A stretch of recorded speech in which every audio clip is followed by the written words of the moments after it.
Olá, este é o Zupcast, o podcast que traz para vocês os bastidores, opiniões e novidades diretamente da Zup. Meu nome é Alberto e hoje vamos falar sobre Product Sense. Então já se segura aí para você sacar o que é sentido de produto.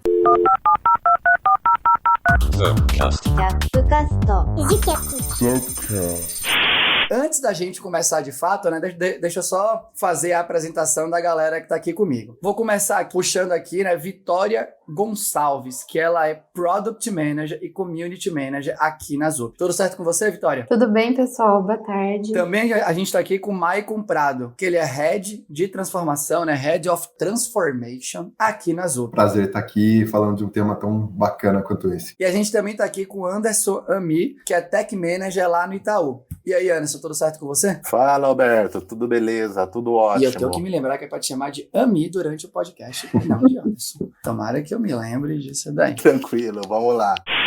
Então, galera, o nosso tema hoje, né, é Product Sense, e eu confesso que na preparação aqui pro podcast, né, lendo o roteiro que vocês prepararam e lendo também um post que eu vi no blog da Zup sobre o tema, me gerou, né, uma curiosidade, porque eu nunca tinha ouvido falar nessa expressão, né, Product Sense. Então, antes da gente se debruçar sobre o assunto de fato, né, e andando aqui, né, por vários tópicos que vocês prepararam, acho que a gente pode começar com a visão de cada um aí, né, do que é Product Sense na percepção de vocês. Putz, primeiramente gostaria de agradecer aí pelo convite. Estou muito feliz, é um tema que realmente sou super apaixonado. Amo debater, discutir sobre o tema. É algo que a gente vem cada vez mais, né, incentivando todos a terem essa visão, e fico super grato aí com o convite, tá? Cara, para falar um pouco do Product Sense, né, eu vou voltar um pouco na minha história em si. Cara, eu sou tech lover desde quando eu me conheço como gente. E aí tem algumas lembranças, né, da minha infância, da adolescência, que para mim está totalmente correlacionado ao senso, né, do produto. Acho que lá na década de 90, provavelmente muitos de vocês ainda nem tinham contato com a tecnologia em si. Eu me aventurei em construir uma BBS. Para aqueles que não sabem, né, BBS é Bulletin Board System. Então ele foi um dos primórdios aí que a gente conhece hoje pela internet 1.0, inclusive,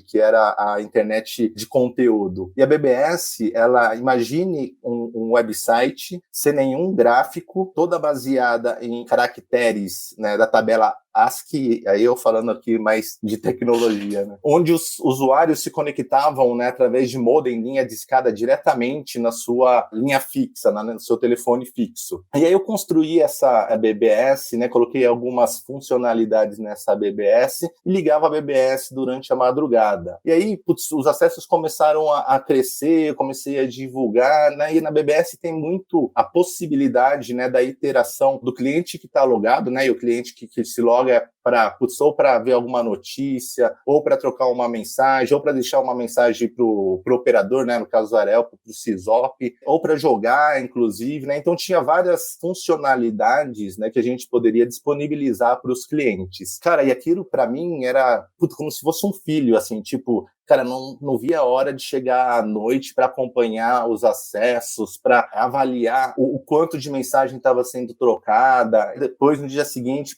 avaliava todos os números, pegava as mensagens, os feedbacks, né, dos clientes, para entender um pouco do sentimento do cliente quanto à utilização da BBS em si. E depois, pegava isso e classificava como, essa sugestão aqui, o quanto vai me gerar de audiência, quantas conexões a mais eu vou ter. Cara, isso para mim é muito o senso do produto em si, né? Então, para mim, fazendo analogia com o tema hoje, a BBS, né, a plataforma lá, é um produto onde só eu que trabalhava no produto em si, mas é um produto pelo qual eu estava muito apaixonado, eu era muito apaixonado por aquilo.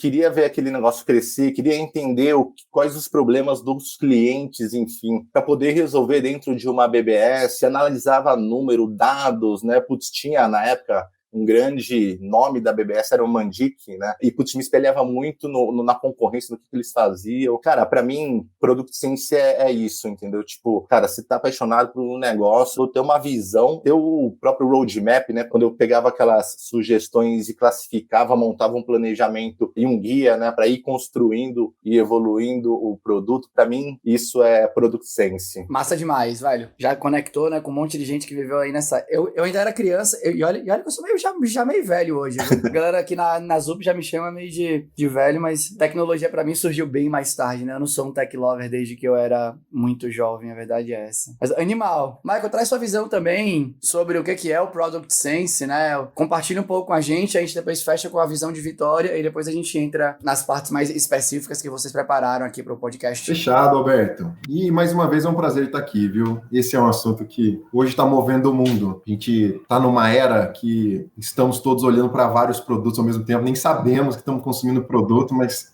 estamos aqui. A tecnologia está 100% conectada e é o principal suporte aqui quando a gente fala de tecnologia da informação. Cara, para mim, Product Sense é aquela habilidade que as empresas têm e o senso que as pessoas têm de ter o tato de descobrir o que aquele produto pode fazer diferente, qual é o próximo passo, como eu posso surpreender o meu usuário, o que ele está precisando de verdade. Eu conheço todo o meu mercado envolvido, onde tem as oportunidades que podem fazer a diferença. Product Sense é quando lá o Netflix, quando estava dominando o mercado ali em 2014, 2015, teve a sacada de olhar para a sua concorrência e entender que em algum momento grandes players iriam fazer a mesma coisa de streaming que o Netflix faz. E naquele ano, tomar a decisão de colocar como estratégia da empresa mudar completamente seu core business. Além de fazer streaming, também produzir conteúdo. Se você olha essa história, você se inspira. Dentre várias outras histórias que a gente pode contar, né, enfatizando também uma passagem da própria 99 Táxi, que durante a sua operação e durante a sua ascensão maior, o gestor de produto e um dos fundadores colocava ali toda a sua equipe, tinha se combinado com toda a equipe de ir e usar a 99 e saber a opinião e sentir na pele o que aquele motorista estava passando, ou a visão dele como usuário, né? Daquele colaborador,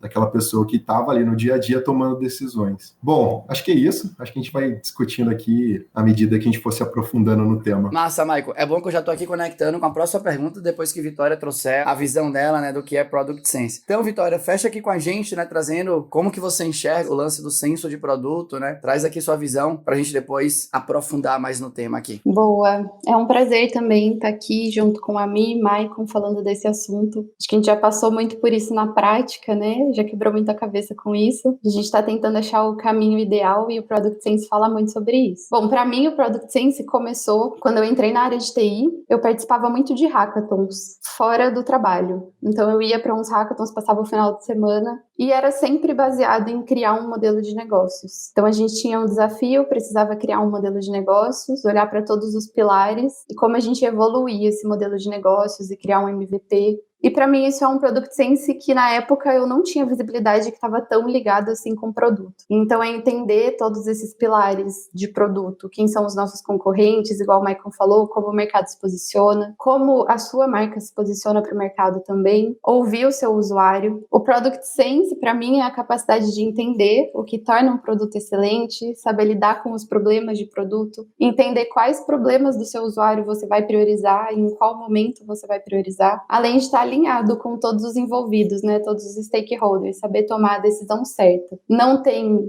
uma decisão certa como regra, mas tem ouvir a opinião de todos e priorizar uma ou outra. Então, para mim é isso, é uma habilidade e que precisa ser desenvolvida com a prática.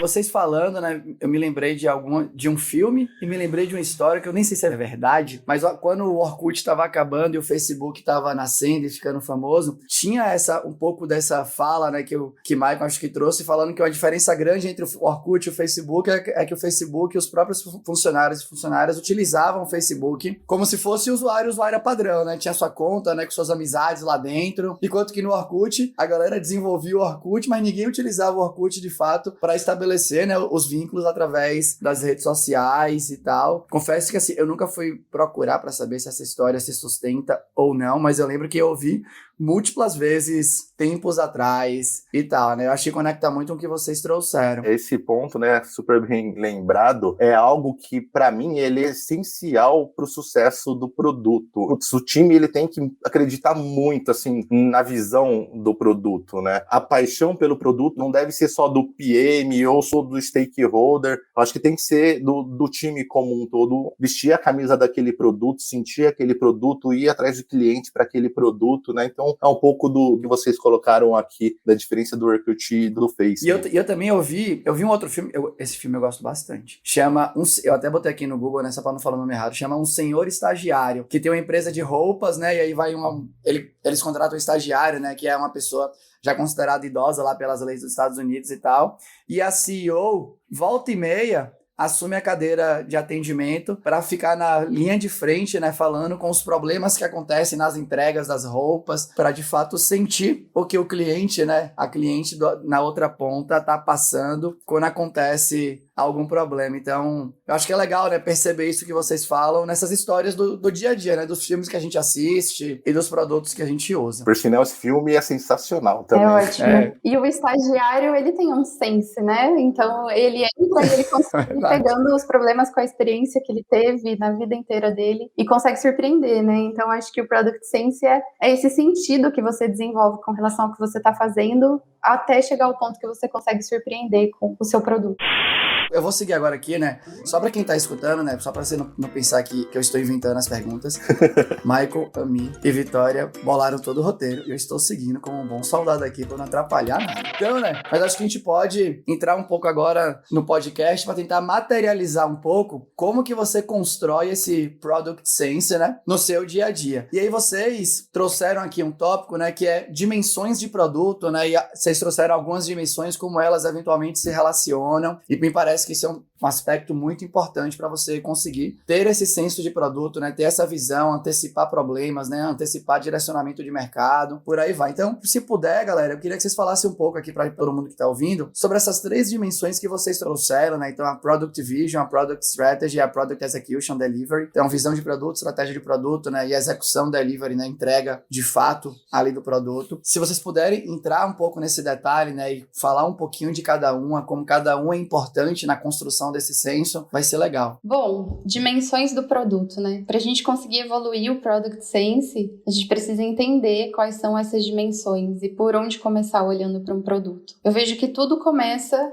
do problema, né? O problema que estamos resolvendo como produto. Entender qual é o problema que a gente está resolvendo para poder definir uma visão. Então, a primeira dimensão é o Product Vision, que é essa visão do produto. É como você se posiciona como produto, aonde você quer chegar com o seu produto, qual é o seu plano, qual é a sua visão. Com essa visão bem definida, eu vejo um segundo pilar, que é a estratégia. E aí entra em entender todo o contexto da sua estratégia. Quem são os seus concorrentes, como que você vai distribuir o seu produto, quais são as métricas de produto que você vai acompanhar para garantir o sucesso, qual é o seu público-alvo, o seu segmento, e com isso você traz um pouco mais de clareza de como que o seu produto tem que se posicionar. A terceira dimensão, que é super importante, é o Product Execution, que é a execução e a entrega do produto. Esse item, ele entra em diversas boas práticas que a gente já conhece de gerenciamento de projeto, mas muito voltada para entender o produto e direcionar essas boas práticas. Então, ter um time multidisciplinar, seguir processos com esse time, entender o que é um MVP,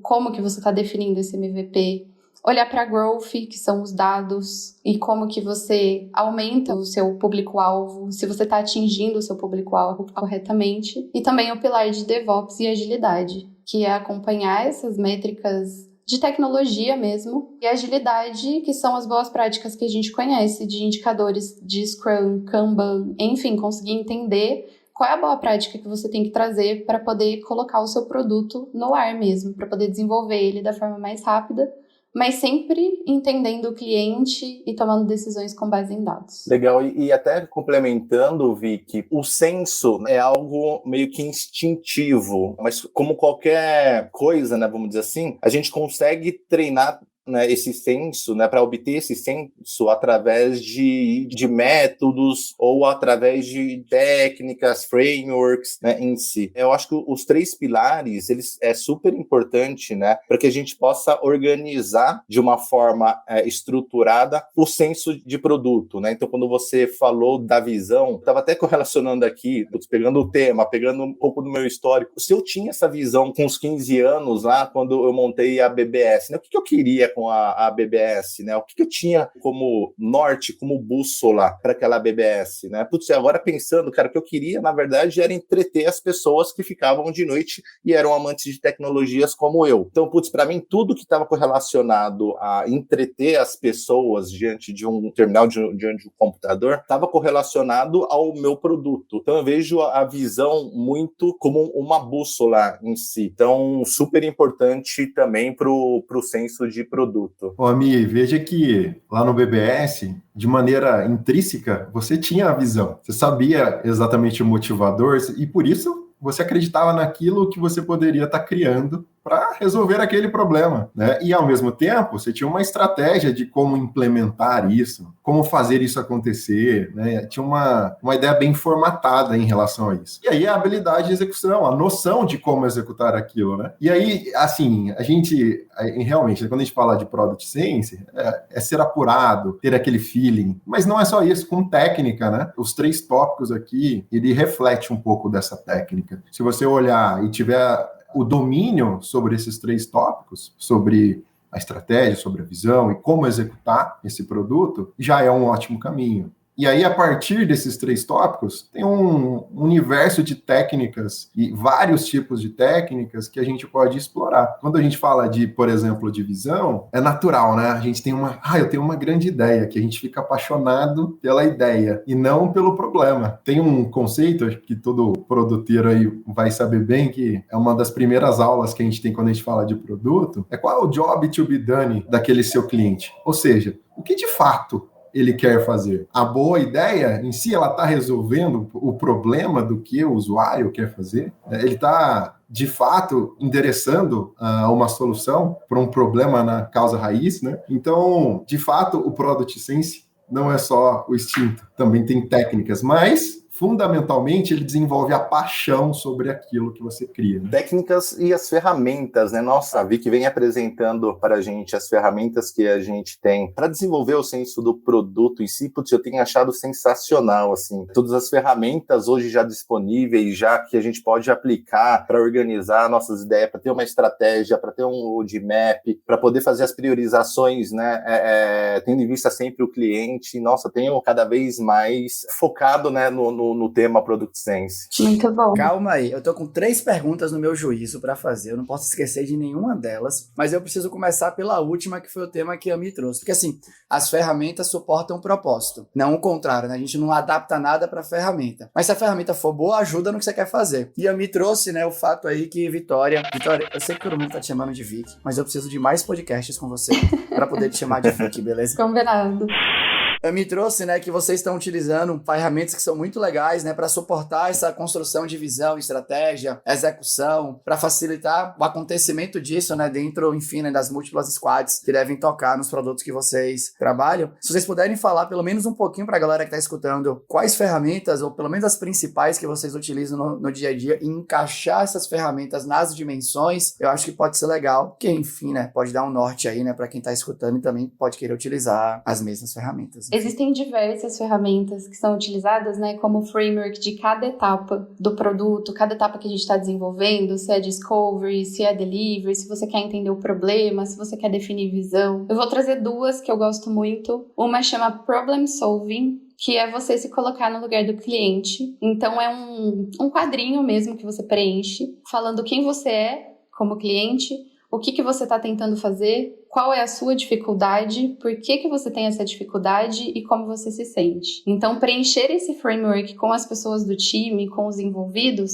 faz todo mundo se colocar no lugar do cliente, entender qual problema você está resolvendo. Uma outra ferramenta, depois que você olhou para o problema, é o momento de definir a visão, porque muitas vezes a sua visão não pode estar alinhada pode não estar alinhada com o problema. Então é sempre importante, igual o Michael falou, olhar para o problema primeiro, se apaixonar pelo problema. E o da visão muito famoso é o Elevator Pitch. Então o Elevator Pitch, ele tem esse nome, porque é como se você entrasse no elevador com alguém e você conseguisse contar em 1 minuto o que é o seu produto e onde você quer chegar com o seu produto. Então, ele é uma ferramenta que você preenche para quem, qual é o seu produto, o que você faz, qual é o seu diferencial e para quem ele é feito. Então, essas duas ferramentas são que eu acho muito importantes para poder começar toda essa visão. Em complemento, acho que mapa de empatia pode ser uma boa derivada do problem solving. Acho que ele acaba tendo as mesmas ideias ali do problem solving e ele complementa, né, com a derivada da dor do usuário e o que ele vê de ganhos sobre um determinado problema. É uma segunda volta do problem solving. Então, tem diversos frameworks que implementam esse método de mapa de empatia e é amplamente utilizado no universo de desenvolvimento de produtos, para você absorver aquilo e vestir a camisa daquele usuário. Como você vê aquele sistema na visão do usuário, olhando para o problema, né? O que ele sente, como que ele pensa, quais são as dores, as oportunidades que nós temos com aquele possível usuário. Massa. E aí, uma outra coisa, então, uma pergunta já foi, não posso esquecer das outras duas. A segunda que tá aqui na minha cabeça, e quando vocês falaram, né, do Job to be Done, aí já veio na mente, né, o Dilema do Inovador, do Clayton Christensen, que é um livro que acho que é muito... A galera fala muito, né, nessa parte de empreendedorismo, né, startup, inovação. E aí eu também... Lembrando do que você falou, Michael, do Netflix ali no começo, né? E aí acho que é até legal, né? Porque eu lembro do Netflix e eu consigo lembrar da locadora que foi meio que morta pelo Netflix, né? Que eu não lembro mais o nome. Blockbuster.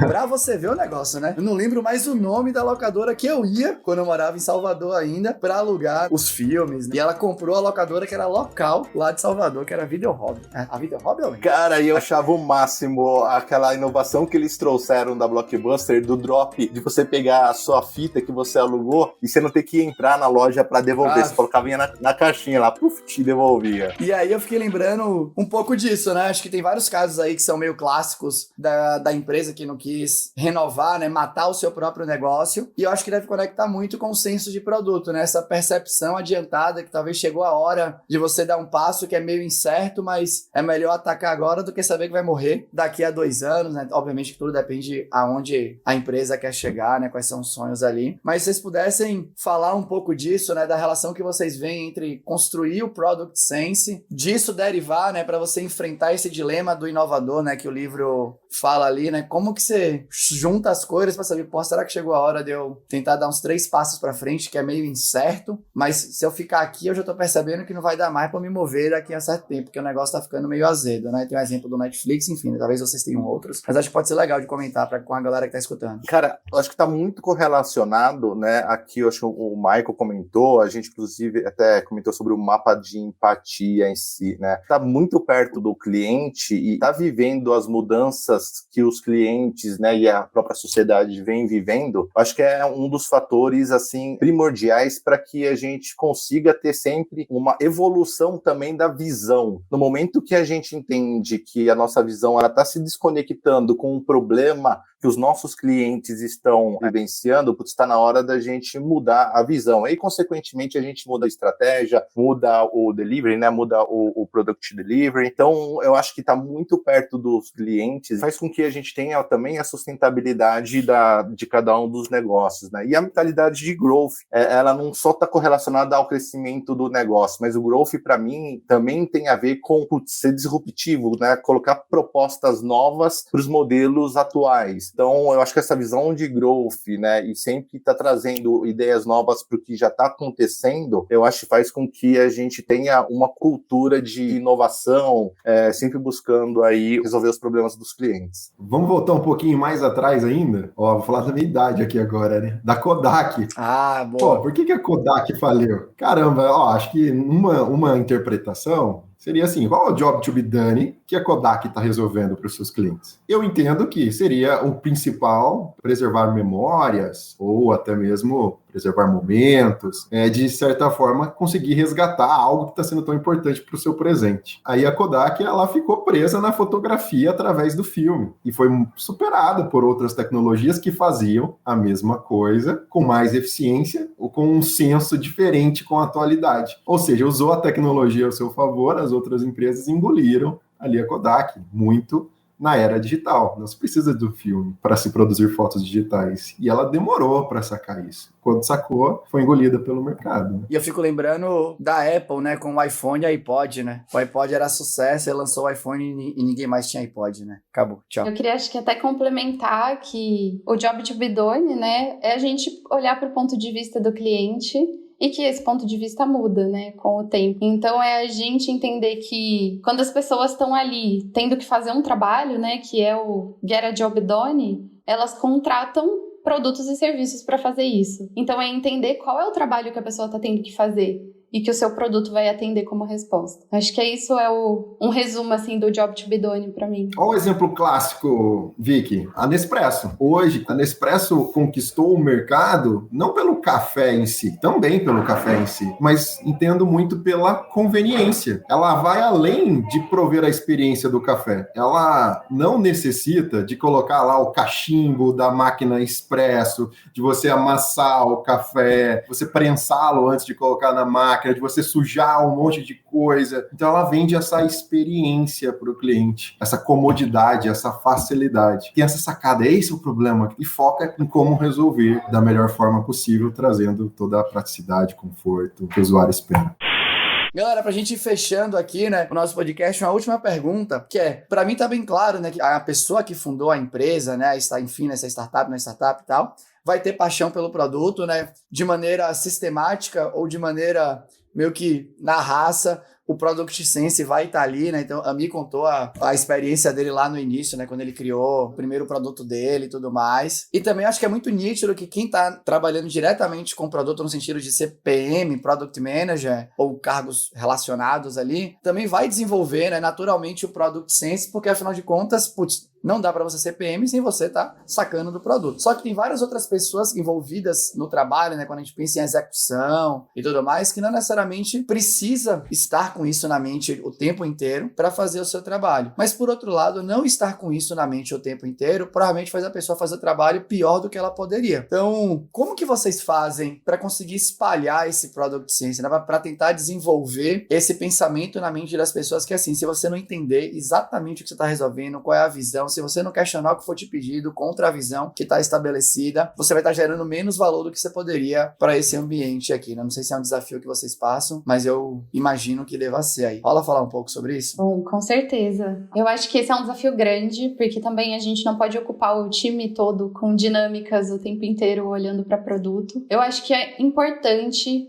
que o PM ou o DPM, quem é o responsável por toda essa estratégia, saiba os momentos de envolver o time durante essa definição de visão, estratégia e execução e quem são as pessoas do time que precisam ser envolvidas. Mas mais do que isso, quando você acompanha dados e quando você toma decisões baseadas em dados, eu acredito que é muito importante trazer esses dados para que o time também tenha visibilidade do porquê vocês estão tomando uma decisão e até trazer para que o time discuta junto qual é o melhor passo, o que a gente está conseguindo extrair aqui de todos esses dados que a gente tem do cliente, como que a gente pode crescer. Então, eu vejo que ter um time multidisciplinar, que são pessoas com papéis diferentes, olhares diferentes, vai diminuir cada vez mais os vieses que a gente tem para tomar uma decisão e aumentar essa capacidade analítica dos dados que a gente analisa de um produto, por exemplo. Então, o primeiro passo é trazer para o time essa visão, essa estratégia, qual é a nossa expectativa de execução. Um roadmap de produto mesmo, não um roadmap de feature. Então, o time entender qual é o seu mapa para chegar naquela visão principal.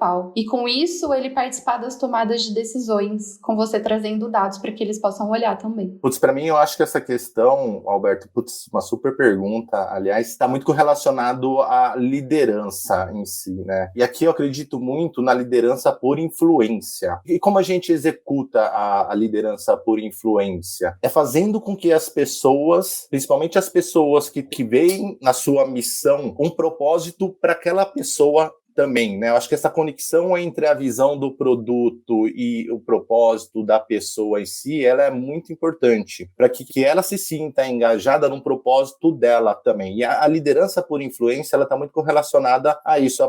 Como eu utilizo das minhas conexões, da minha empatia, da minha inteligência emocional para fazer com que se conecte a visão, né, do produto com o propósito de cada uma das pessoas. Então, e aqui eu acho que que a seleção, né, vamos dizer assim, quando a gente faz o team build, quando a gente constrói o time, né, eu acho que a gente tem que ter muito essa visão também. Putz, qual que é o produto, né? Quais são as pessoas certas pra gente ter dentro do time para aquele produto? Eu acho que uma das características, não só as características de hard skills, de power skills, né, ela também tem a ver com o que a pessoa busca para ela. E aí eu acho que isso a gente gera dentro do time, né, essa conexão entre, putz, esse é o meu produto, essa é a minha visão, putz, tá todo mundo com um objetivo único de evoluir, de construir, de entender o cliente para o nosso produto, né? Então eu acredito muito nessa questão da liderança, nesse papel do engajamento do time. A pergunta é muito boa porque acho que todas as empresas estão vivendo esse desafio hoje, né, para construir seus produtos. Como muito bem o Amir falou, e eu concordo muito com ele, cabe aqui a liderança com esse senso do produto, capaz de transmitir através de técnicas, como a Vicky falou, né? Todo mundo acho que tem que saber falar o elevator pitch daquela iniciativa. Agora, a medida disso, né, tem que ter um senso ali para no dia a dia tá trazendo essas pílulas de incentivo e de conexão para todos da Squad. É um desafio juntar negócio e tecnologia. Como coloca todo mundo nessa sala e desenvolve esse senso comum de resolver esse problema, né? Eu acho que é isso. Demais, galera.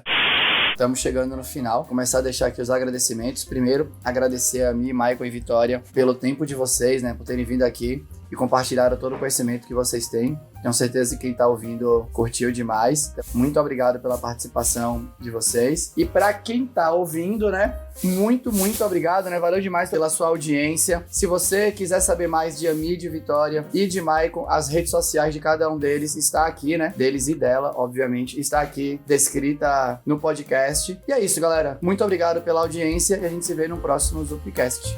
Tchau!